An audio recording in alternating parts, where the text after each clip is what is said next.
Matapos ang tila roller coaster na balita tungkol sa buhay ng mag-asawang Richard Gutierrez at Sara Labati, muling nag-post ang aktor na si Richard sa kanyang Instagram at ipinakita nga niya ang proof of life. Doon ay makikitang nasa tahanan sila ng kanilang pamilya kasama ang kanyang dalawang anak at tila nakikipagkwentuhan sa kanyang ama na si Eddie Gutierrez. Isang selfie din ang ipinakita ni Raymond at ipinakita rin niya ang sweet moment niya sa kanyang anak. Ayon sa mga netizens, sobrang nangihinayang sila sa sitwasyon na meron ngayon ang pamilya ni Richard Gutierrez. Napakomment din si Ruffa Gutierrez at tila natutuwa sa banding na ito na kasama ni Richard ang kanyang mga magulang. Pero may pakiusap ang ilang mga netizen kay Richard.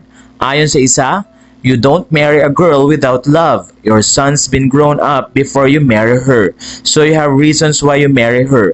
Yes, you should listen to your parents, but it is hard to have a baby on your belly. Leave marks to it. Marry afterwards. Then just a snap, you'll say your mother is right, you're a man. Build your own house and reconcile with your wife. It's better to live on your own than to depend. It will have an effect to your children. It will not be today but later on. I love you guys and it's so heartbreaking that you'll be separated because you listen to your mom." Sabi pa ng isa, "Magbalikan na po kayo ni Sara Labati please. Suyuin nyo na po. Please buuin po ang inyong pamilya." Comment naman na ilang mga netizen, baka daw malabo nang mangyari dahil may mga ibang tao raw na involved.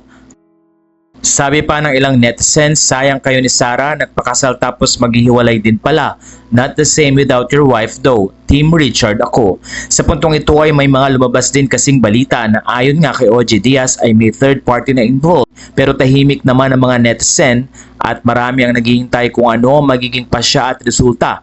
Ilang mga news din ang lumabas na plano daw magsampa ni Richard Gutierrez ng kaso laban kay Sara Labati pero pinigil ito ni Ruffa Gutierrez at ng kanyang ina na si Annabel Rama.